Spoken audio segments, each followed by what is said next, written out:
The old bell above the door let out its familiar chime as 72-year-old Harold pushed through the entrance of Betty's diner. The sound was as comforting as an old friend's voice, and it marked the beginning of what he hoped would be another peaceful Tuesday evening. This small corner establishment had become his sanctuary over the past 5 years, a place where time seemed to slow down and the world's troubles couldn't quite reach him. Harold made his way to his usual spot, the corner booth near the window that overlooked Main Street. His steps were measured and deliberate, the kind of walk that spoke of decades spent in military formation. Even at his age, his back remained straight, shoulders squared, and his gray hair was neatly trimmed in a style that hadn't changed much since his army days. The years had been kind to him in some ways and harsh in others, but they had never broken his spirit. The diner was quieter than usual for a Tuesday evening. Only a handful of customers sat scattered across the red vinyl booths, most of them regulars like himself. There was Mrs. Patterson, an elderly widow who always ordered the same chicken sandwich and sweet tea. At the counter sat 2 construction workers still in their dusty clothes, probably grabbing dinner before heading home to their families.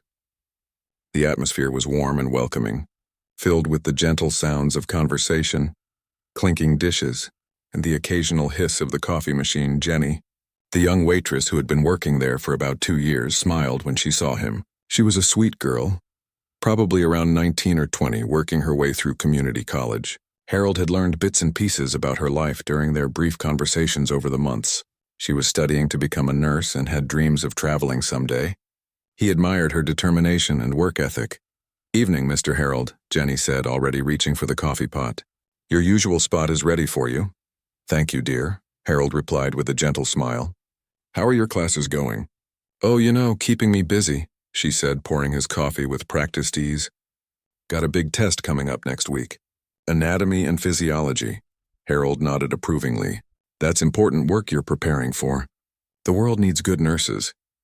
Jenny's face lit up at the encouragement. It was one of the things Harold had noticed about young people. They often just needed someone to believe in them. "Can I get you the usual apple pie tonight?" "That sounds perfect," Harold said, settling into his booth. The worn vinyl was soft and familiar beneath him, molded by years of other diners who had sat in this very spot. He pulled out his worn paperback novel, a mystery he'd been working through for the past week. Reading had always been one of his greatest pleasures, something that had sustained him through long deployments and difficult times. As Jenny brought his pie, Harold noticed how the evening light filtered through the window, casting a golden glow across his table. These were the moments he treasured most, simple, quiet, peaceful. After everything he'd seen and experienced in his life, he'd learned to appreciate the beauty in ordinary things. The taste of good coffee, the comfort of a familiar place, the pleasure of a well-written book.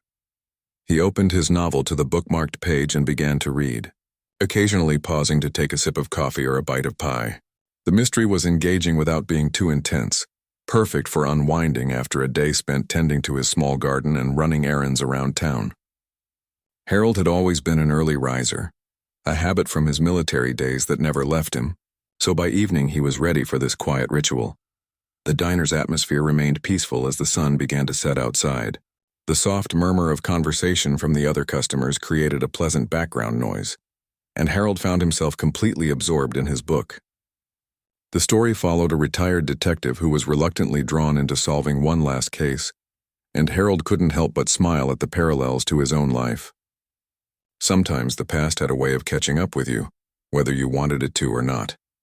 Mrs. Patterson finished her meal and waved goodbye to Harold as she left, a gesture he returned with a polite nod. The construction workers paid their bill and headed out, their heavy boots echoing briefly on the linoleum floor before the door closed behind them.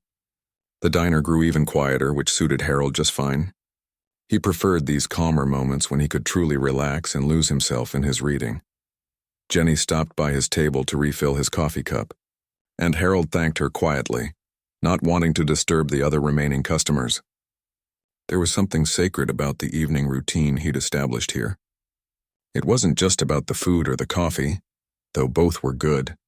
It was about having a place where he belonged, where he was known and welcomed, where he could simply exist without having to explain himself or his history to anyone. Harold had lived through enough chaos and uncertainty to deeply value these pockets of peace. His military service had taken him to places where quiet evenings like this were luxuries beyond imagination. He'd seen young men not much older than Jenny face situations that no one should ever have to face. Those memories were always with him.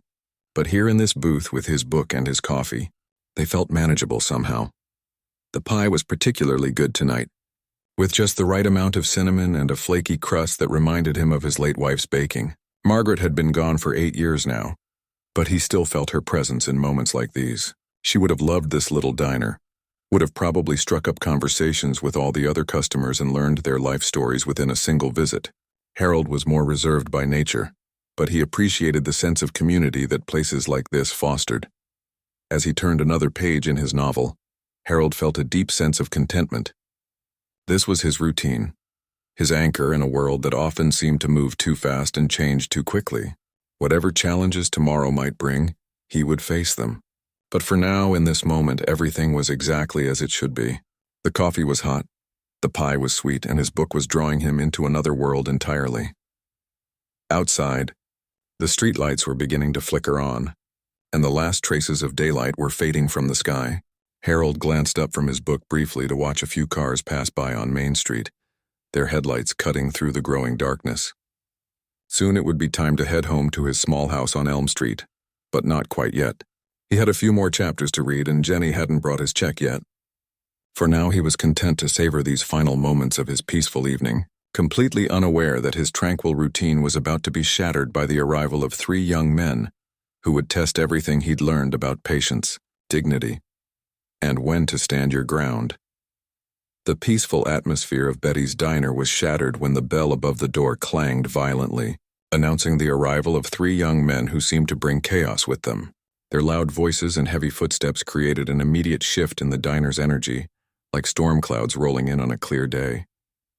Harold glanced up from his book instinctively, his military training having taught him long ago to be aware of his surroundings. The first man through the door was clearly the leader of the group. He was stocky and muscular, with arms covered in various tattoos that spoke of a rough lifestyle. His hair was buzzed short, and his eyes held a hardness that suggested he'd seen his share of trouble. Behind him came 2 others, both younger and seemingly eager to impress their leader. One was tall and lanky with nervous energy, constantly looking around as if expecting trouble. The third was shorter but built like a boxer, with calloused knuckles that told their own story. "Man, this place is dead," the leader announced loudly, his voice carrying across the nearly empty diner. "Perfect for us, though. Won't be anyone around to bother us." The 3 men surveyed the restaurant like predators sizing up their territory. There were only a few customers left now. Harold in his corner booth, an elderly couple near the kitchen, and a middle-aged woman reading a magazine at the counter. Jenny, who had been wiping down tables, froze when she saw them enter. Something in their demeanor made her instinctively nervous. Harold returned his attention to his book, hoping the newcomers would simply order their food and leave without causing any disturbance. He'd encountered enough troublemakers in his lifetime to recognize the type, and his instinct was to avoid conflict whenever possible. At his age, he had nothing to prove to anyone, especially not to young men looking for a fight. The 3 men chose the booth directly behind Harold, their chairs scraping loudly against the floor as they sat down. They made no effort to lower their voices, and their conversation was peppered with crude language and aggressive posturing. Harold tried to focus on his novel, but their proximity made it impossible to ignore their words entirely. "This place smells like old people," the tall one said, laughing at his own observation. "Probably hasn't been updated since the 50s. "Look at this menu," the shorter one added, holding up the laminated paper with disdain. "Who still serves meatloaf? What is this, a nursing home?" Jenny approached their table cautiously, her usual bright smile replaced by professional politeness. "Good evening, gentlemen. What can I get for you tonight?" The leader looked her up and down in a way that made her visibly uncomfortable. Well, at least the scenery improved. "What's your name, sweetheart?" "I'm Jenny, and—" "I'll be your server tonight," she replied, maintaining her professional demeanor despite her obvious discomfort. "Can I start you off with something to drink?" "3 beers, the leader said without looking at the menu. "Whatever you got that's cold." "I'm sorry, but we don't serve alcohol here," Jenny explained politely. "We have coffee, soft drinks, milk, juice." The three men exchanged glances, and Harold could sense their irritation growing. He'd seen this pattern before. Young men looking for trouble who became more aggressive when things didn't go their way. He quietly marked his place in his book and prepared to potentially intervene if the situation escalated. "No beer?" the leader said, his voice rising slightly. "What kind of place doesn't serve beer? This is America, isn't it?" "Yes, sir, but we're a family diner," Jenny explained patiently. "We have really good coffee, though, and our milkshakes are popular." "Fine, whatever," the leader said dismissively. "3 Cokes and whatever your cheapest burger is. And make it fast, we got places to be." As Jenny hurried away to place their order, the three men's attention began to wander around the diner. Harold could feel their eyes on him occasionally, but he kept his focus on his book, hoping they would lose interest. The elderly couple near the kitchen seemed to sense the tension and quickly finished their meal, leaving money on the table and making a hasty exit. "Look at Grandpa over there," the tall one said, not bothering to lower his voice. "Still thinks he's important, sitting all alone with his little book." Harold's jaw tightened slightly, but he continued reading. He'd learned long ago that sometimes the best response to ignorance was no response at all. These young men were looking for a reaction, and he wasn't going to give them the satisfaction. "Probably can't even read," the shorter one chimed in. "Just pretending to look smart." The leader was studying Harold more intently now, as if he'd found something interesting. "I bet he's one of those old guys who thinks the world owes him something. Probably expects everyone to respect him just because he's old." Harold turned a page in his book, though he wasn't really reading the words anymore. His senses were heightened, monitoring the conversation behind him while maintaining an outward appearance of calm. The woman at the counter glanced over nervously, clearly uncomfortable with the direction the conversation was taking. When Jenny returned with their drinks, the harassment continued. "Hey, sweetheart," the leader called out loudly. "What's the deal with the old man in the corner? He a regular here?" Jenny looked confused and a little frightened. He's just a customer, sir. Would you like to order some food?" "Sure, but first tell us about Grandpa. Does he come in here often? Taking up space, making the place look depressing?" Harold slowly closed his book and placed it on the table. He could feel his patience wearing thin, but he reminded himself that these were just foolish young men trying to appear tough. Still, their behavior was affecting Jenny and the other customers, and that bothered him more than their comments about him. "He's a nice gentleman," Jenny said quietly, clearly not wanting to be drawn into whatever game they were playing. "He never causes any trouble." "Oh, he's nice, is he?" the leader mocked. "Bet he tells you stories about the good old days, right? When everything was better and people knew their place."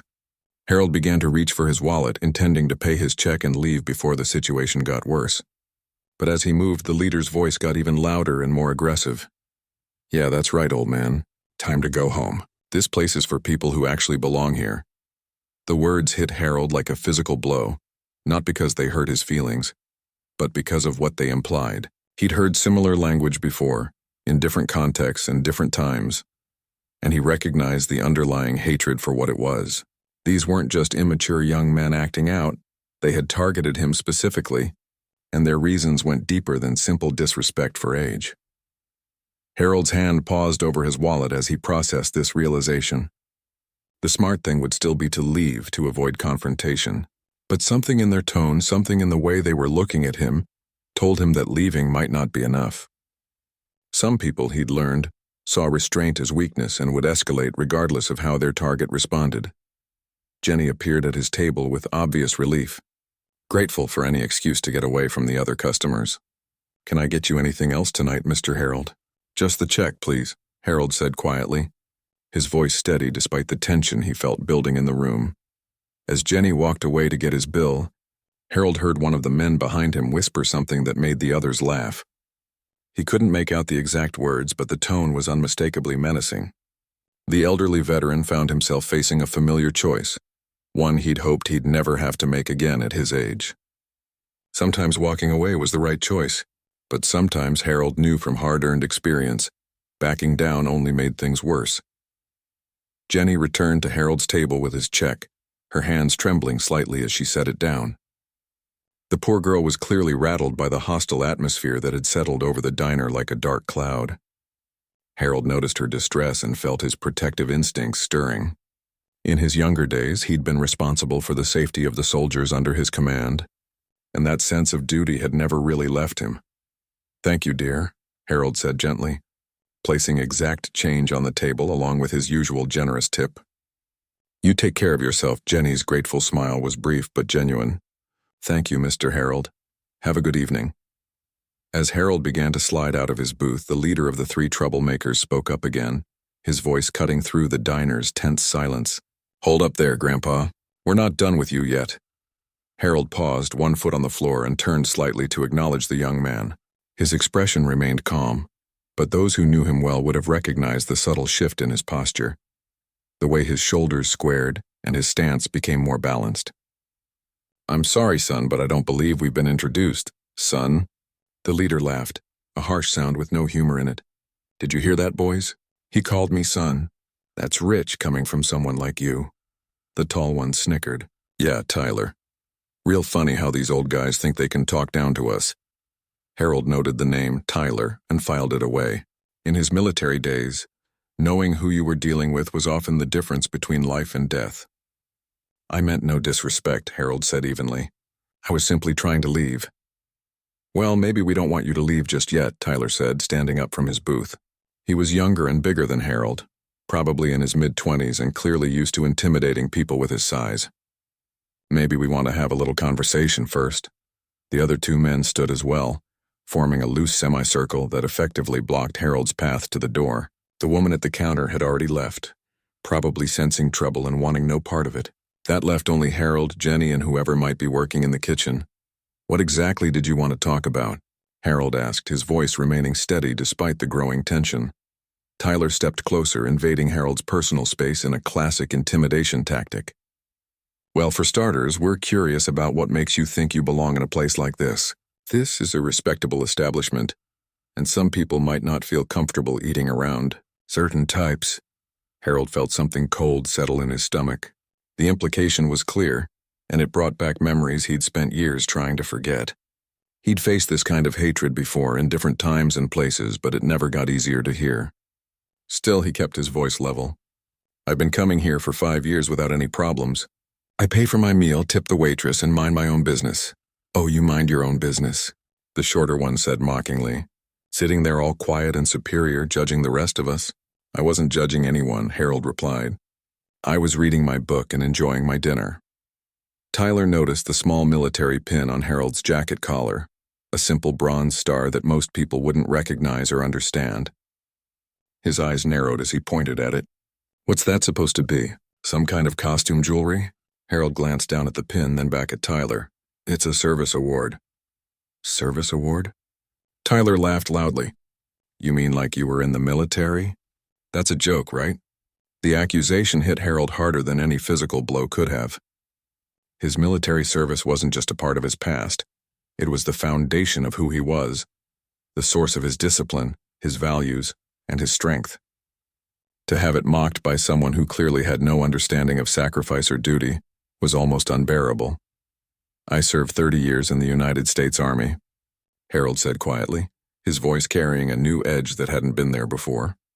3 tours in Vietnam, Bronze Star with V device, Purple Heart, and numerous other commendations. "Sure you did, Grandpa," the tall one said dismissively. "And I'm a Navy SEAL. You probably bought that pin at a pawn shop." Harold's hands clenched into fists at his sides, but he forced himself to remain calm. "I earned every decoration I wear, son.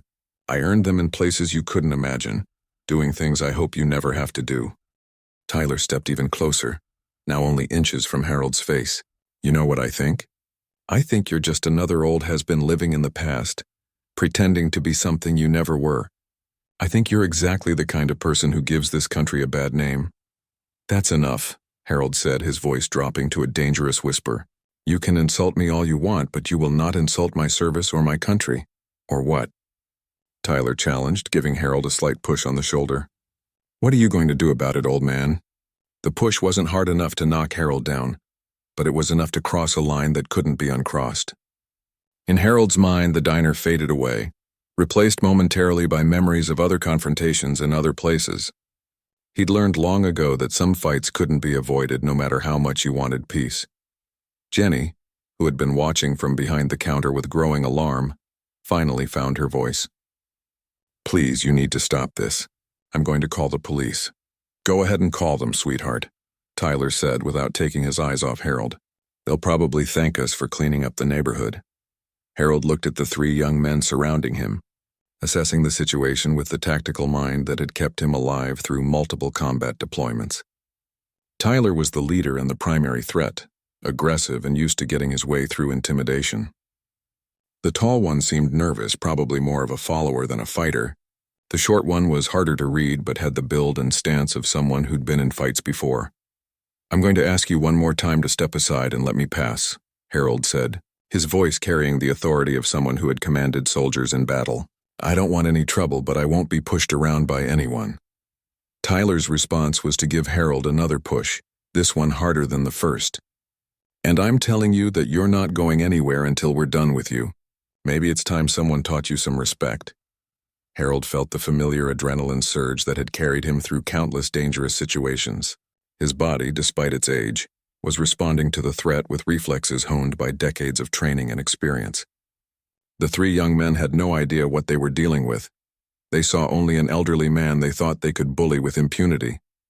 But Harold Washington was not just any elderly man.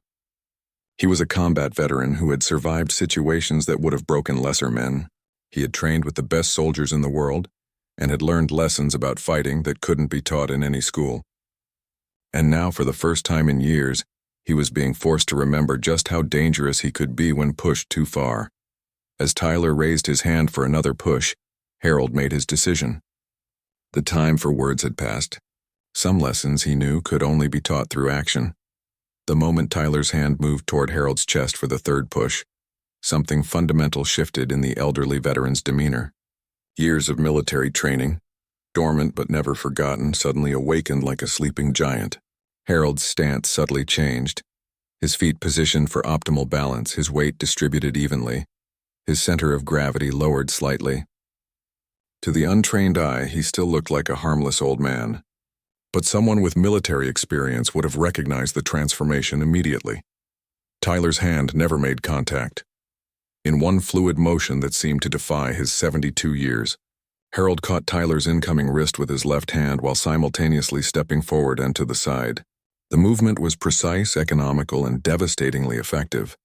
Using Tyler's own momentum against him, Harold executed a perfect arm drag that sent the larger man stumbling past him and crashing into the empty booth behind them. The sound of Tyler's body hitting the vinyl seat and table echoed through the diner like a gunshot. The speed and precision of the movement left everyone stunned for a moment. Tyler struggled to get his bearings, his face showing shock and confusion rather than anger. He'd expected to intimidate an old man, not to find himself on the receiving end of a textbook military takedown. "What the hell?" Tyler gasped, trying to untangle himself from the booth. "How did you—" Before he could finish the sentence or fully regain his footing, the tall one, who Harold had mentally dubbed nervous, decided to help his friend. He lunged forward with the uncoordinated aggression of someone who'd been in bar fights but never faced anyone with real training. Harold saw him coming from a mile away. The young man telegraphed his intentions so clearly that Harold had time to assess multiple response options before choosing the most appropriate one. As Nervous threw a wild haymaker punch, Harold simply wasn't there anymore. He'd stepped inside the arc of the punch, and before Nervous knew what was happening, he found himself airborne. The hip toss was a basic judo technique that Harold had learned during his early military training and perfected through years of practice. Nervous hit the diner floor with a thud that rattled the salt and pepper shakers on nearby tables. He lay there for a moment, more surprised than hurt, staring up at the ceiling and trying to figure out how he'd gotten there. Harold stood between the two downed men and their friend, who Harold had nicknamed Boxer based on his build and stance. Boxer had taken a step back, his eyes wide with newfound respect and wariness. This wasn't going according to plan at all. "I tried to avoid this," Harold said, his breathing still steady and controlled. "I asked you politely to let me pass, but you insisted on making this into something it didn't need to be." Tyler was struggling to his feet, his face red with embarrassment and anger.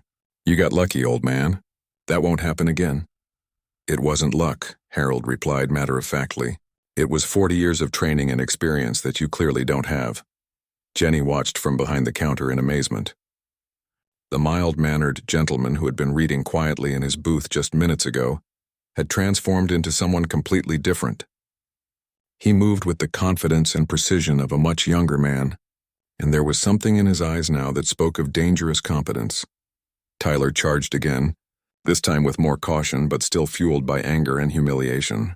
He'd obviously had some training himself, maybe high school wrestling or some martial arts classes, because his approach was more measured than his friends had been. But Harold had faced trained opponents before, in situations where the stakes were much higher than a diner confrontation. This time Harold didn't move until the last possible second. Tyler committed to a takedown attempt, lunging low for Harold's legs. It was a decent technique, but Harold had seen it coming from the moment Tyler shifted his weight. As Tyler shot forward, Harold sprawled backward, using his hips to defend while simultaneously wrapping his arm around Tyler's head and neck. The guillotine choke was applied with surgical precision. Harold didn't crank it hard enough to cause serious damage, but he applied just enough pressure to make Tyler very uncomfortable very quickly. Within seconds, Tyler was tapping frantically against Harold's arm, the universal signal of submission. Harold released the hold immediately and stepped back, giving Tyler space to recover. The younger man gasped for air, one hand rubbing his throat while he looked at Harold with a mixture of fear and newfound respect. "Where did you learn to fight like that?" Boxer asked, his voice carrying none of the earlier aggression. He made no move to attack, apparently having learned from his friend's mistakes. "United States Army," Harold replied simply. "Hand-to-hand combat training, military police work, and 3 tours in a place where knowing how to defend yourself wasn't optional." Nervous was sitting up now, shaking his head to clear it. "Man, I think I hit my head pretty hard. You'll be fine," Harold said, his voice showing neither sympathy nor malice. "It's just your pride that's really hurt." Tyler finally managed to stand, though he kept his distance this time. "This isn't over, old man." Harold's expression hardened slightly. "Yes, it is. And if you're smart, you'll make sure it stays that way. I don't want to hurt any of you, but I will if you force me to." The authority in Harold's voice was unmistakable. This wasn't an angry old man making empty threats. This was someone who had commanded soldiers in combat, someone who had made life-and-death decisions under pressure, someone who knew exactly what he was capable of when pushed too far. "You can't just attack people," Tyler said weakly, though his voice lacked conviction. "I didn't attack anyone," Harold replied calmly.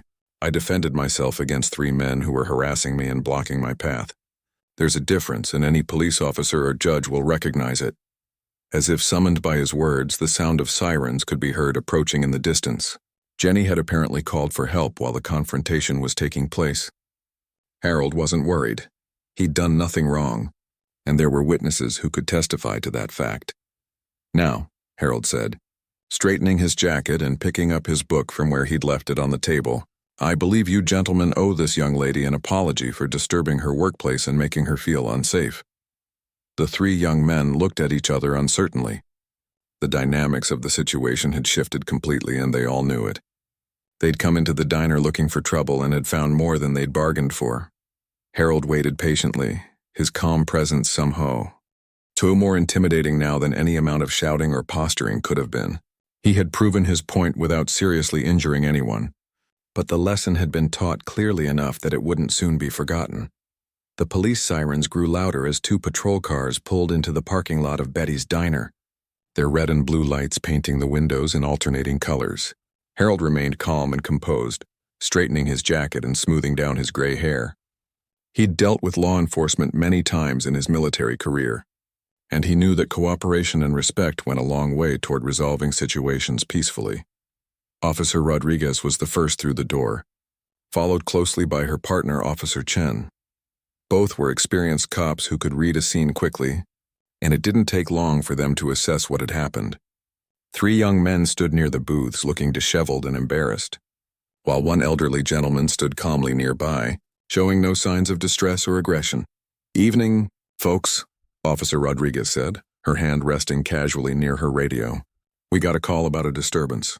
Can someone tell me what happened here?" Before anyone else could speak, Tyler stepped forward, his earlier bravado completely gone. "Officer, this old man attacked us. We were just sitting here eating and he went crazy on us. Officer Chen raised an eyebrow. Is that so? And why would he do that? Tyler's explanation grew weaker as he tried to tell it. We were just talking, maybe a little loud, and he didn't like it. So he started a fight with us. Officer Rodriguez looked at Harold, taking in his neat appearance, calm demeanor, and the small military pins on his jacket. Sir, is that your version of events? No, officer, it isn't, Harold replied respectfully. I was sitting in my usual booth reading and having dinner. These three gentlemen came in and began making inappropriate comments about my presence here. When I tried to leave, they blocked my path and one of them pushed me twice. I defended myself using minimal force necessary to ensure my safety. Jenny, who had been watching nervously from behind the counter, stepped forward. Officer, I saw the whole thing. Mr. Harold was just minding his own business.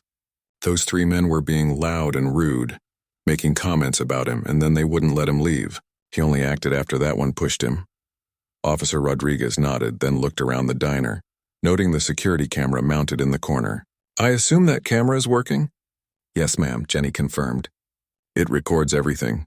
Officer Chen approached the three young men, his experienced eye taking in their positions and conditions. So let me get this straight. 3 young, healthy men couldn't handle 1 elderly gentleman? How exactly did that work out for you? The tall one, still rubbing his back from where he'd hit the floor, looked embarrassed. He knew some kind of fighting stuff. Caught us off guard. Military training, Harold clarified when Officer Rodriguez looked at him questioningly. 30 years active duty, including combat deployments. Hand-to-hand combat was part of my job. Officer Rodriguez's expression shifted to one of respect. Thank you for your service, sir. Which branch? Army, ma'am. Retired as Master Sergeant. The two officers exchanged glances. They'd both served in the military themselves and understood exactly what that meant. Master Sergeant Harold. Washington wasn't just some old man. He was a highly trained veteran with decades of experience in exactly the kind of situations these young men had foolishly created. Officer Chen turned back to Tyler and his friends. You gentlemen want to tell me again how this elderly veteran attacked you while you were just sitting quietly having dinner? Tyler's face flushed red. Look, maybe we were a little loud, but he didn't have to fight us. According to the witness, Officer Rodriguez said, consulting her notes, you blocked his path and pushed him. In my book, that's assault. He was defending himself. Boxer, who had been silent throughout the encounter with police, finally spoke up. We're sorry, okay? We didn't know he was military. We thought he was just some old guy we could mess with. And that makes it better how? Officer Chen asked sharply. You thought you could bully an elderly man, so that's acceptable. The three young men looked at each other, the reality of their situation finally sinking in. They'd come into the diner looking for easy targets and had instead encountered someone who dedicated his life to protecting others from people exactly like them. Officer Rodriguez looked at Harold. Sir, do you want to press charges? Based on what I'm hearing and what we'll see on that security footage, you'd have a solid case for harassment and assault. Harold considered the question carefully. Part of him wanted these young men to face consequences for their actions. But another part of him remembered being young and stupid himself. Though he'd never been cruel or discriminatory. Officer, I think they've learned their lesson. But I would like them to apologize to this young lady for making her workplace uncomfortable and unsafe. All eyes turned to Jenny, who stood a little straighter under the attention. Tyler was the first to step forward, his voice subdued and genuinely contrite. Miss, I'm sorry. We were way out of line tonight. You didn't deserve to be scared at your job. The other two followed suit, offering their own apologies. Jenny accepted them graciously, though it was clear she'd be happy when they left her diner. Officer Rodriguez looked at the three men sternly. You gentlemen are going to leave here tonight and you're not going to come back. If we get another call about you bothering people, especially elderly folks or working people just trying to do their jobs, you'll be spending the night in jail. Is that understood? Yes, ma'am, they replied in unison, sounding more like chastened children than the tough guys they'd pretended to be an hour earlier. As the three men prepared to leave, Tyler paused near Harold's table. Sir, I want you to know that I'm really sorry. What we did tonight was wrong and I'm ashamed of myself. Thank you for not seriously hurting us when you could have. Harold looked at the young man for a long moment, seeing something in his eyes that hadn't been there before. Genuine remorse and a glimmer of understanding. Son, we all make mistakes. What matters is what we learn from them. Use this experience to become a better man. Tyler nodded, his throat tight with emotion. I will, sir. I promise. After the three men left and the police finished their paperwork, the diner returned to its peaceful atmosphere. Officer Rodriguez shook Harold's hand before leaving. Master Sergeant, it was an honor meeting you. Thanks for handling that situation with restraint. Just doing what needed to be done, officer. Nothing more, nothing less. As the patrol cars drove away, Jenny brought Harold a fresh cup of coffee, this one on the house. Mr. Harold, I had no idea you were so capable. Thank you for standing up for yourself and for making me feel safer. Harold smiled gently. Jenny, dear, we all have stories we don't often tell. Mine just happened to include learning how to handle difficult situations. But I hope you never have to deal with anything like that again. Other customers began filtering back into the diner. Word had spread quickly through the small town about what had happened. Instead of avoiding Harold, though people approached to thank him and express their respect, Mrs. Patterson returned specifically to buy him a slice of pie and to share that her late husband had also been a veteran. As Harold finally prepared to leave for the evening, he reflected on what had occurred. He'd hoped those days of conflict were behind him, but sometimes life had other plans. The important thing was that he'd handled the situation with honor and restraint, using only the force necessary to protect himself and others. Walking home under the streetlights, Harold felt a complex mix of emotions. He was proud that his old skills had been there when he needed them, but saddened that they'd been necessary at all. Still, he took comfort in knowing that three young men had learned an important lesson about respect, consequences, and the fact that you can never judge someone by their appearance alone. The next Tuesday, Harold returned to Betty's diner for his usual evening routine. Jenny greeted him with an even brighter smile than usual, and several other customers nodded respectfully as he passed. His corner booth was waiting for him, along with his coffee, his pie, and his book. But now when Harold sat down to read, there was an additional sense of peace that came from knowing he'd stood up for what was right when it mattered most. Sometimes, he reflected, the greatest victories weren't won on battlefields, but in small moments when ordinary people chose to do the right thing despite the cost. The diner was quiet again, filled with the gentle sounds of conversation and clinking dishes. Harold opened his book to where he'd left off, took a sip of his coffee, and settled in for another peaceful evening.